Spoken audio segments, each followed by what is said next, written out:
Hello नमस्कार दोस्तों, study point 9 YouTube channel पे आप सभी का हार्दिक स्वागत।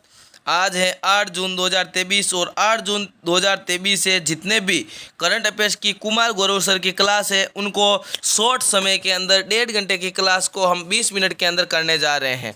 तो इस वीडियो को अंत तक ज़रूर देखिए ताकि आपको एग्ज़ाम में बहुत फ़ायदा मिल सके।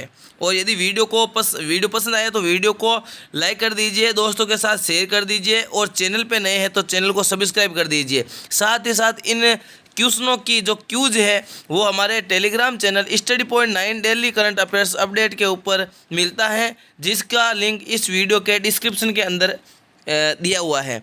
तो चलते हैं आज के पहले क्वेश्चन के ऊपर। तो उससे पहले मैं कल के क्लास का रिवीजन करवा देता हूं। कल के क्लास के अंदर वन लाइनर रिवीजन करवा देता हूं ताकि आपको वन लाइनर के अंदर आपको फॉर्मेट के अंदर वापस एक बार रिकवर हो जाए।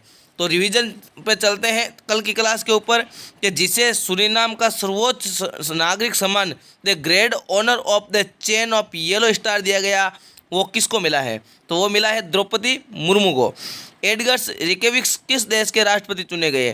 तो कहाँ के चुने गए? वो चुने गए लातविया के। किस देश में अंतर्राष्ट्रीय प्रकृति संरक्षण संघ IUCN विश्व संरक्षण कांग्रेस 2025 का आयोजन किया जाएगा? तो कहाँ पे किया जाएगा? वो किया जाएगा संयुक्त अरब अमीरात के अंदर। किस राज्य में फाइबर ऑप्टिकल नेटवर्क परियोजना जिसका नाम है कैफोन की शुरुआत कहाँ पे की गई? तो वो की गई है केरल के अंदर। कहाँ पे की गई है? केरल के अंदर की गई है। PM स्वनिधि मोबाइल ऐप्स किसने लॉन्च किया? तो वो किया गया है हरदीप सिंह पुरी के द्वारा लॉन्च किया गया। भारत के द्वारा कर्नाली जल विद्युत परियोजना की शुरुआत कहाँ पे की गई? तो ये की गई नेपाल के अंदर। कहाँ पे की गई? नेपाल के अंदर। पंजाब को ड्रग्स मुक्त बनाने के लिए किस ऑपरेशन की शुरुआत की गई? तो पंजाब को ड्रग मुक्त बनाने के लिए ऑपरेशन क्लीन शुरू किया गया। एशिया की सबसे बड़ी क्लस्टर विकास योजना कहाँ पे शुरू की गई? तो कहाँ पे की गई? ठाणे के अंदर। ठाणे कहाँ पे? महाराष्ट्र, मुंबई के अंदर। ठीक है ना। 2023 में जारी 50 में सबसे मूल्यवान भारतीय ब्रांडों की सूची में कौन सी कंपनी शीर्ष के ऊपर है? तो TCS नामक कंपनी, टाटा कंसल्टेंसी सर्विस जो एक सॉफ्टवेयर कंपनी है, ठीक है ना, वो इस 50 सबसे भारतीय मूल्यवान ब्रांडों की सूची में शीर्ष स्थान पे हैं। चलते हैं जो मैंने कल क्वेश्चन ऑफ द डे के रूप में आपको दिया था, लास्ट क्लास का क्वेश्चन ऑफ द डे क्या था? इसका आंसर आपने, मैं आशा करता हूँ, कमेंट बॉक्स के अंदर दिया होगा और देख लेना आपने कौन सा आंसर कमेंट बॉक्स के अंदर दिया है और इसका सही आंसर क्या होने वाला है। तो आईफा अवार्ड्स 2023 में सर्वोच्च निर्देशक का पुरस्कार किसे मिला? तो किसे मिला है आईफा का? तो ये मिला है आर माधवन को। किसे मिला है? आर माधवन को मिला है।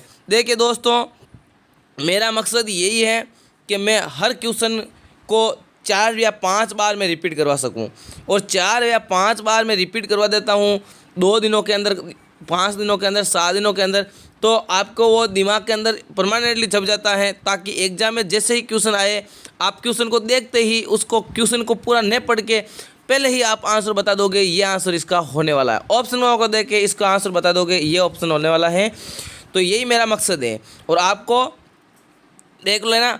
देखो पहले मैं जैसे क्वेश्चन आ गए उसकी आज, जैसे आज का करंट है तो आज का करंट के माध्यम से पूरी डिटेल के माध्यम से पढ़ा देता हूँ। उसके बाद दूसरे दिन उसको वापस इसी प्रकार, जैसे इस प्रकार से revision of the last class के रूप में लेके आता हूँ और फिर एक एक क्वेश्चन करके वापस लास्ट जो क्लास है क्वेश्चन ऑफ द डे के रूप में आपको देता हूँ।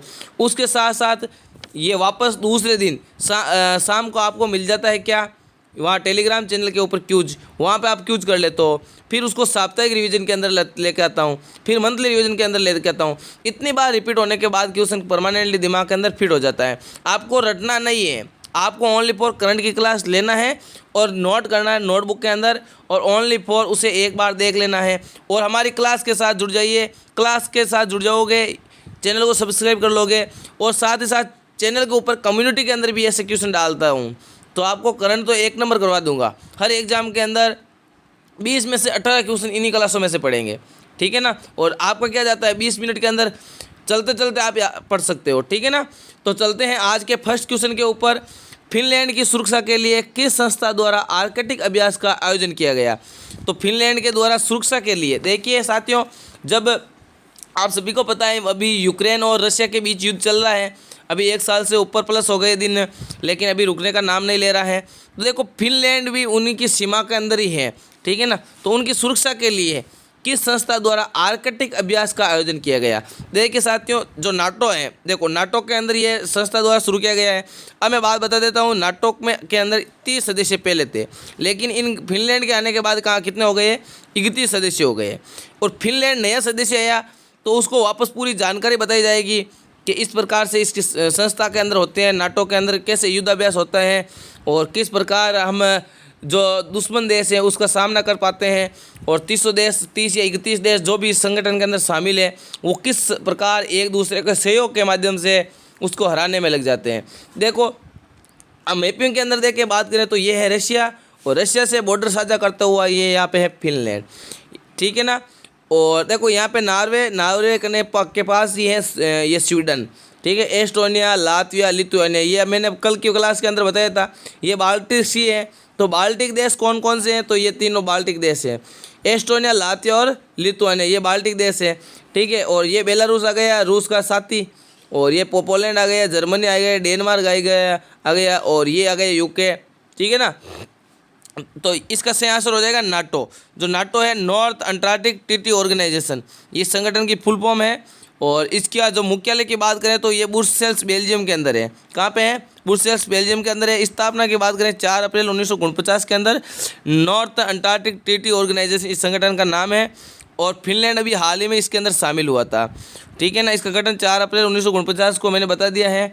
और लगभग 1000 नाटो के सैनिकों के द्वारा आर्कटिक युद्धाभ्यास का ये आयोजन किया जा रहा है। नाटो के जो 1000 सदस्य लमसम है ना, 1000 सैनिकों के द्वारा इसके जो नाटो के सैनिक है वो इस युद्धाभ्यास में भाग ले रहे हैं। और कहाँ पे हो रहा है? तो आर्कटिक क्षेत्र के अंदर हो रहा है। कहाँ पे हो रहा है? देखो ये आर्कटिक ओशियन है, तो यहाँ पे हो रहा है। ये फिनलैंड आ गया, ये आर्कटिक क्षेत्र आ गया, तो आर्कटिक क्षेत्र के अंदर ये हो रहा है, ठीक है ना।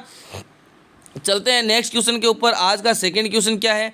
तो आज का सेकंड क्वेश्चन है, हाल ही में भारत की पहली अंतर्राष्ट्रीय क्रूज शिप, भारत की पहली है, तो ये वेरी इंपॉर्टेंट बन जाता है और स्टैटिक जीके बन जाएगा। अभी हाल ही में तो करंट का जीके है, लेकिन बाद में स्टैटिक जीके बन जाएगा कि भारत की पहली अंतर्राष्ट्रीय क्रूज शिप सेवा किस देश के बीच शुरू की गई है?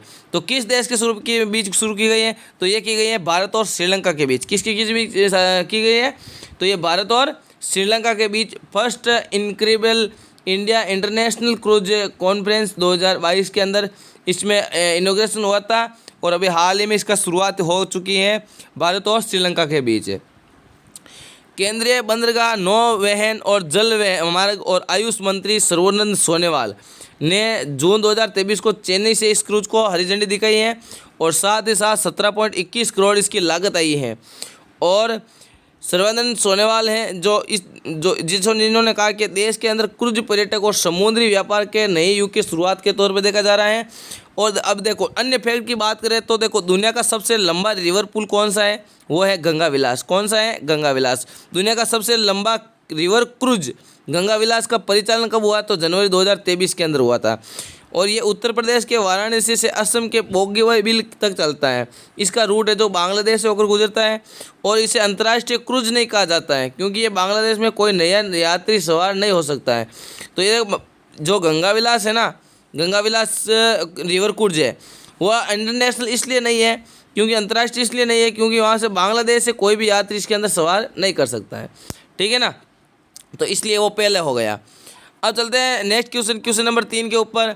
तो वैश्विक दासता सूचकांक 2023 ग्लोबल सर्वे इंडेक्स 2023 के अनुसार सर्वाधिक दासता वाला देश कौन सा है? तो सर्वाधिक दासता वाला देश है उत्तरी कोरिया। कौन सा है? उत्तरी कोरिया के अंदर अभी भी हाल ही में भी चल रहा है दास प्रथा के अंदर। देखो ये दासता सूचकांक है, इसके अंदर टॉप 10 देश है जिसके अंदर उत्तर कोरिया जो 1 नंबर पे रैंकिंग पे है, 104.6 दर जो है इसकी दासता सूचकांक के अंदर। इसके बाद इरिट्रिया है और इसके बाद मोरतानिया है, ठीक है ना। चलते हैं नेक्स्ट क्वेश्चन के ऊपर। तो देखो अधिकतम दासता प्रचार वाले देशों में उत्तर कोरिया 104.6 के अंकों के साथ पहले स्थान पे, इरिट्रिया 90.3 के साथ दूसरे स्थान पे और मोरिटानिया ये जो 32.0 तीसरे स्थान पे है। सबसे कम पर यदि बात करें तो स्विट्जरलैंड है, नॉर्वे है और जर्मनी, इन तीनों देशों के अंदर है। इस सूचकांक के अंदर भारत, चीन, रूस, इंडोनेशिया, तुर्की, अमेरिका उन G20 देशों में शामिल है जहाँ सबसे अधिक संख्या में बंधुआ मजदूर हैं। जारीकर्ता को किसने जारी की है? तो वो किए हैं वर्क फ्री फाउंडेशन ने। किसने की है? वर्क फ्री फाउंडेशन ने शुरू की है। नेक्स्ट क्लास क्वेश्चन लेते हैं। तो क्वेश्चन नंबर 4 क्या है? दुनिया का पहला 3D प्रिंटिंग मंदिर, जो मंदिर है 3D प्रिंटिंग मंदिर है, वो किस राज्य में बनाया जा रहा है? तो आप मंदिर को देख के पता चल गया होगा आपको। तो कहाँ पे बनाया जा रहा है? ये बनाया जा रहा है तेलंगाना के अंदर। कहाँ पे बनाया जा रहा है? तेलंगाना के अंदर बनाया जा रहा है। दुनिया का जो पहला है 3D प्रिंटिंग हिंदू मंदिर होगा। और ये 3D प्रिंटिंग हिंदू मंदिर बनने जा रहा है। और सिद्दीपेट के बुरुगुपल्ली में एक गेटेड विला समुदाय चरविथा मिडोल के भीतर स्थित 3D प्रिंटिंग मंदिर है और स्थित अफसुजा इंफ्राटेक द्वारा 3800 वर्ग फीट के क्षेत्र में बनाया जा रहा है और एक 3 भाग संरचना है। देखो ये 3D प्रिंटिंग जो बनाने वाला की पूछ लेता है, तो अफसुजा इंफ्राटेक जो स्थानीय कंपनी है वो बनाएगी। यहाँ पे भारत के तेलंगाना में दुनिया का पहला 3D मंदिर बनाया जा रहा है और इस मंदिर के अंदर 3 अलग अलग हिस्से डेवलप किए जाएंगे। भगवान शिव, गणेश और माता पार्वती को समर्पित है। मतलब भगवान शिव की जो फैमिली है, गणेश जी है, पार्वती जी है, भगवान शिव है, इनकी वहाँ पे प्रतिमा लगेगी। इस मंदिर के निर्माण में स्थानीय इंफ्राटेक कंपनी अफसुजा इंफ्राटेक, मैंने बोला ना अभी, स्थानीय कंपनी अफसुजा इंफ्राटेक के जरिए किया जा रहा है। तेलंगाना की बात करें तो राजधानी हैदराबाद, मुख्यमंत्री श्री चंद्रशेखर राव है, राज्यपाल तमिलसाई सौंदरराजन। नेक्स्ट क्वेश्चन पे चलते हैं। क्वेश्चन नंबर 5, विश्व खाद्य सुरक्षा दिवस कब मनाया जाता है? तो विश्व खाद्य सुरक्षा दिवस कब मनाया जाता है? तो ये मनाया जाता है 7 जून को। कब मनाया जाता है? ऑप्शन नंबर डी इसका सही आंसर हो जाएगा। 7 जून को मनाया जाता है। विश्व सुरक्षा दिवस 7 जून को मनाया जाता है। विश्व महासागरीय दिवस कब मनाया जाता है? तो विश्व महासागरीय दिवस कब मनाया जाता है? तो ये मनाया जाता है 8 जून को। ऑप्शन नंबर 20 का सही आंसर हो जाएगा 8 जून। क्या हो जाएगा? 8 जून। नेक्स्ट देखो, इससे पहले पूरी डिटेल देख लेते हैं। तो अब की बार की थीम क्या है? तो ग्रह महासागर ज्वार बदल रहे हैं, ये इसकी थीम हो गई। और ये 8 जून को पूरे विश्व के अंदर विश्व महासागरीय दिवस मनाया जाता है और इसके पूरे प्रचार प्रसार करने के लिए पूरे विश्व में मनाया जाता है इस दिवस को। ठीक है ना। चलते हैं नेक्स्ट क्वेश्चन के ऊपर। क्वेश्चन नंबर 7, शहरों और विदेशों में काम करने वाले लोगों को अपने गांवों के साथ फिर से जोड़ने के लिए किस राज्य ने मातृभूमि योजना शुरू की है? तो किसने शुरू की है मातृभूमि योजना? तो ये शुरू की है उत्तर प्रदेश सरकार ने। उत्तर प्रदेश सरकार के द्वारा मातृभूमि योजना लॉन्च की गई।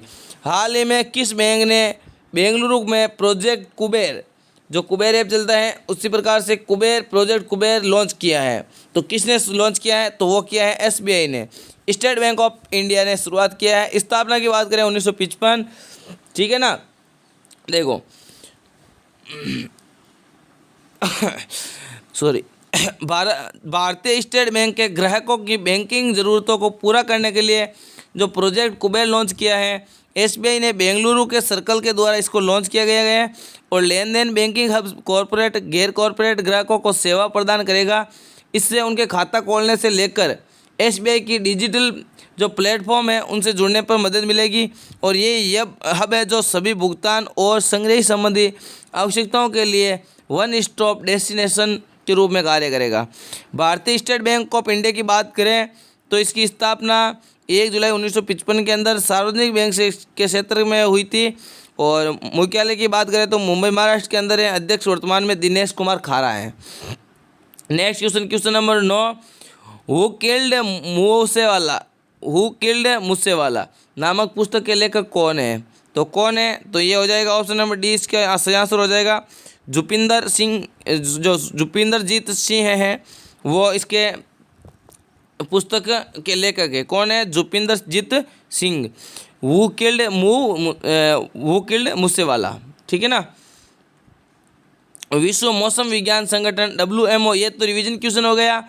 WMO की पहली महिला महासचिव कौन बन गई है? तो इसका सही आंसर हो जाएगा सेलेस्ट सावलो। क्या हो जाएगा? सेलेस्ट सावलो हो जाएगा। ठीक है ना। तो यदि मैं आशा करता हूँ वीडियो पसंद आया होगा। वीडियो पसंद आया तो वीडियो को लाइक कर दीजिए, दोस्तों के साथ शेयर कर दीजिए, हमारे मोटिवेशन के लिए एक प्यारा सा कमेंट कर दीजिए और चैनल को सब्सक्राइब करना ना भूलें और साथ ही बेल आइकन को प्रेस कर लीजिए। हाल ही में आप आज का क्वेश्चन ऑफ द डे जिसका आंसर आप कमेंट बॉक्स के अंदर दोगे, हाल ही में संयुक्त राष्ट्र महासभा के 78वें अध्यक्ष कौन बन गए? ऑप्शन नंबर ए है Dennis Francis, option number B है Ajay Banga, option number C है Antonio Guterres, option number D है टेड्रोस अडोनो। तो इसका सही आंसर मैं आशा करता हूँ आप कमेंट बॉक्स के अंदर ज़रूर दोगे। आज के लिए बस इतना ही। Thank you. जय हिंद, जय भारत। मिलेंगे नेक्स्ट क्लास के अंदर नए जोश नए जुनून के साथ।